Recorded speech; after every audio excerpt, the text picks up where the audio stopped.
Bienvenue dans le podcast Lawher, le podcast qui vous permet de démystifier le droit et de le rendre accessible dans votre aventure entrepreneuriale en tant qu'entrepreneuse.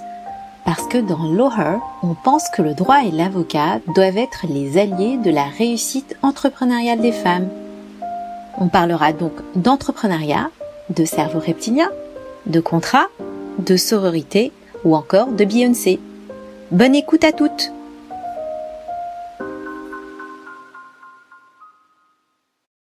Épisode 2.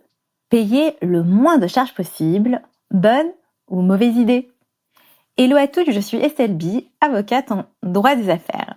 Je vous aide à vous lancer et à développer votre projet sur la partie juridique, mais pas que.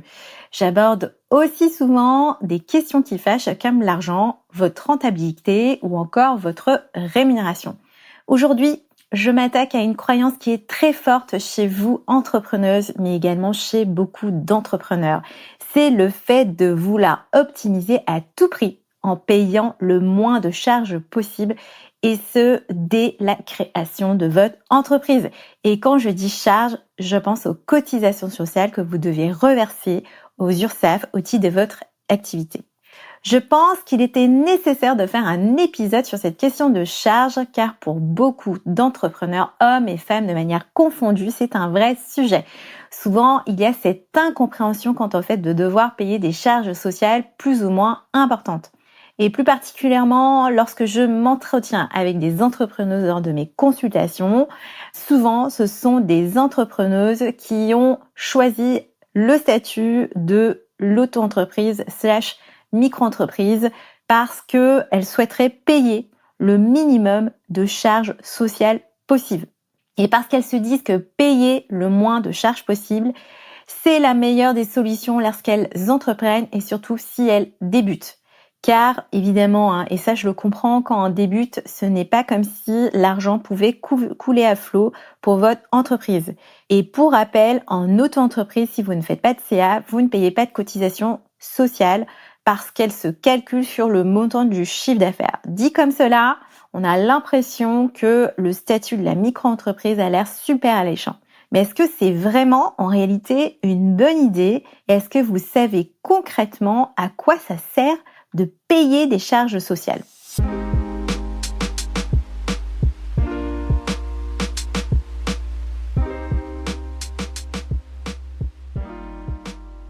Tout d'abord, pourquoi paie-t-on des charges sociales? Alors évidemment, lorsqu'on est entrepreneur, il n'y en a aucun que j'ai rencontré et qui vont me dire tout de suite, voilà, j'adore payer les charges sociales sur mon chiffre d'affaires, parce que évidemment, vous avez tous l'impression psychologiquement qu'il y a un manque à gagner. Déjà, vous avez déjà eu du mal à négocier le montant de votre facture et en plus, vous allez devoir payer une partie de votre chiffre et les reverser en fait aux URSSAF. Mais en fait, moi, je voulais faire cet épisode aussi pour mettre un peu les choses au clair. Donc, en gros, pourquoi est-ce qu'on doit payer des charges sociales? Tout simplement parce que ça vous permet d'être protégé lors des événements de vie importants. En effet, donc je rappelle qu'en France, comment ça fonctionne lorsque vous payez des charges sociales, vous cotisez pour pouvoir financer le système de protection sociale. Lorsque vous payez les URSSAF et les caisses de retraite, il y a une redistribution de vos sous par la suite, par derrière, pour couvrir les risques comme la maladie / le congé maternité. Les cotisations sociales vont servir par exemple à vous verser des indemnités journalières en cas de maladie ou de congé maternité. Ça sert aussi à couvrir les risques donc type de famille. Donc les cotisations sociales vont aussi vous servir dans les aides de garde d'enfants et par exemple via la CAF, ou encore les risques, c'est par exemple la vieillesse, les cotisations sociales qui vont servir à payer la retraite. Et jusqu'à présent, vous étiez salarié ou encore fonctionnaire, souvent avant de vous lancer en tant qu'entrepreneuse. Et au niveau de votre protection sociale, en fait, ce système de protection était pris en charge à 100% par votre employeur ou encore par l'État. Donc, vous ne vous rendiez pas forcément compte, mais ce système vous permettait d'être relativement bien protégé d'un point de vue social. Or, comme aujourd'hui, vous êtes à votre compte, vous devez penser à vous protéger vous-même. Ce qui veut dire que cotiser dans les bonnes conditions vous permettra d'être bien protégé en cas de maladie, congé maternité ou encore pour ce qui s'agit de la retraite, même si je sais que du fait de la réforme, un certain nombre de droits ont été rognés et malheureusement beaucoup pour les femmes. Deuxième point, est-ce qu'il faut par conséquent lorsqu'on se lance essayer de payer le moins de charges possible? Alors à cette question, moi je ne suis clairement pas pour essayer de payer le moins de charges possible. Votre couverture sociale, en effet, peut être réduite en deçà d'un certain seuil de chiffre d'affaires si vous êtes en auto-entreprise ou en deçà d'un certain montant de rémunération que vous toucherez en tant que dirigeante de votre société. Donc, c'est-à-dire que si, par exemple, vous faites un chiffre d'affaires qui est trop bas, ou bien si vous versez une rémunération qui est trop basse, votre couverture sociale pourra être réduite. Et c'est notamment le cas pour le congé maternité, donc quand même un moment assez important dans votre vie en tant que femme, et en fait un moment de fragilité économique, faut dire ce qu'il y a lorsque vous êtes entrepreneuse, ou bien les indemnités journalières pourront s'en retrouver clairement baissées. Et c'est un vrai sujet car je vois souvent des messages dans les groupes Facebook avec des entrepreneuses qui ne réalisent pas que parce qu'elles ont choisi la micro-entreprise et parce que leur chiffre d'affaires est trop bas, elles se retrouvent à toucher une indemnité à hauteur de 5 euros et quelques, 5 euros et quelques par jour lors de leur congé maternité. Ce qui veut dire qu'en l'absence de paiement des charges, ou si vous ne payez pas ou pas suffisamment de charges sociales, vous ne pourrez pas être bien protégé en cas de maladie, congé maternité ou encore pour la retraite. C'est pourquoi lorsque vous choisissez votre statut, choisir celui qui vous permet de payer le moins possible de charges, ce n'est clairement pas le seul critère à prendre en compte. Une fois que j'ai dit ça, comment on fait concrètement pour choisir son statut et quels critères prendre en compte? Je peux faire un récapitulatif rapide de ce que vous devez payer en termes de cotisation sociale. Pour que cela soit plus simple, je vais vous donner un exemple. Si par exemple vous avez une activité de prestation de service, voici ce que vous devrez payer en fonction de votre statut. Donc première hypothèse, vous êtes en micro-entreprise. Vous devrez payer environ 22% de charges sociales assises sur votre chiffre d'affaires. Aussi, si vous faites par exemple 10 000 euros de chiffre d'affaires, vous payerez quelque chose comme 2 200 euros de charges sociales.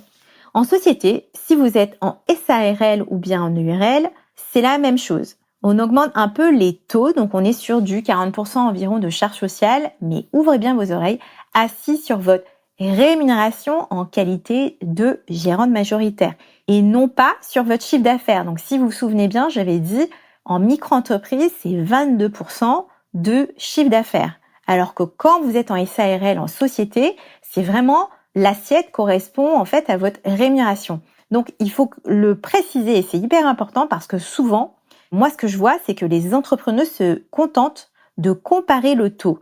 Mais si l'assiette est différente, évidemment que le calcul n'est pas exactement le même. Je rajouterais, pour être un peu complète quand même, que vous soyez en SARL/EIRL, même si vous ne vous versez pas de rémunération, vous devrez malgré tout payer une cotisation minimale forfaitaire. Et il faudra souvent rajouter des cotisations sociales en supplément si vous décidez de vous verser des dividendes qui sont au-delà de 10% du capital social de votre société. L'autre option, c'est vous êtes toujours en société, mais là, cette fois-ci, vous êtes en SAS ou bien en SASU en qualité de dirigeant ou de mandataire social. Et là, en revanche, c'est la version la plus chère, entre guillemets, parce qu'on sera plutôt sur du 80% environ de charges sociales assises sur votre rémunération. En revanche, ici, si vous ne vous versez pas de rémunération, il n'y a pas de nécessité de payer des cotisations URSSAF. Mais attention, car potentiellement, il y a une possibilité à ce que vous ne soyez plus protégé d'un point de vue social, maladie, congé maternité ou encore retraite. Et c'est souvent un statut qui est choisi si vous êtes typiquement éligible en fait à vos droits au chômage, parce que quand vous êtes demandeur d'emploi, vous bénéficiez encore d'une protection sociale qui est reliée en fait à votre statut de chômeur.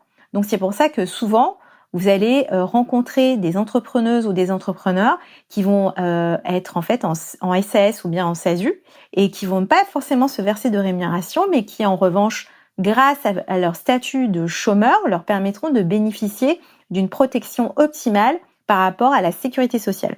Et enfin, je rajouterais que si vous êtes en SAS ou bien en SASU, il faudra aussi faire attention si vous versez des dividendes qui sont, dans tous les cas, soumis à un prélèvement forfaitaire unique de 30%. Alors j'insiste sur le fait qu'il faille faire attention lorsque justement on en parle, parce que c'est un peu comme si on comparait des choux et des carottes. Parce que dans un cas, on a un pourcentage qui est assis sur le chiffre d'affaires et dans un autre cas, on va regarder en fait un pourcentage qui est calculé sur votre rémunération en tant que dirigeante. Or, et là je précise des choses si ce n'est pas clair, il faut savoir que quand vous êtes en société, le chiffre d'affaires ne constitue pas votre rémunération. Aussi, quelquefois, même si vous êtes en société, il peut finalement arriver que vous ne payez pas autant de cotisations sociales que ça. Et encore une fois, j'aime bien le dire lorsque vous venez me voir en consultation, en réalité, tout se calcule. Et tout ça donc pour vous dire qu'en gros, avant de foncer tête baissée et de se dire qu'il faut absolument choisir la micro-entreprise parce que toutes vos copines l'ont fait, parce qu'il y a peu de charges, il faudra faire attention aussi à d'autres critères pour choisir son statut, comme typiquement les dépenses qu'on souhaite faire pour son activité ou son entreprise, le fait de demander du financement ou non pour son activité, le fait de vouloir s'associer ou non, etc., etc.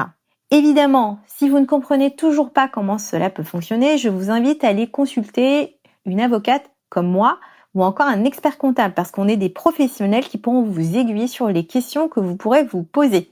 Il est souvent tentant quand on crée une entreprise de faire des économies et c'est vrai que c'est un critère non négligeable car à moins d'avoir de l'argent de manière illimitée, entreprendre évidemment ça coûte énormément de sous. Mais clairement, s'il y a un critère sur lequel il faudra faire attention, c'est cette question de charge sociale. Comment pouvez-vous arbitrer entre deux solutions si vous ne savez pas comment ça fonctionne? Donc c'est tout pour aujourd'hui. J'espère que j'aurai réussi à débunker votre peur sur cette question de charge sociale. Je vous retrouve donc dans 2 semaines dans un nouvel épisode de Loher qui sera donc dédié à un thème donc que j'affectionne particulièrement, que vous connaissez évidemment, hein. C'est le sujet donc de l'argent et de vos biais qui vous empêchent d'entreprendre efficacement.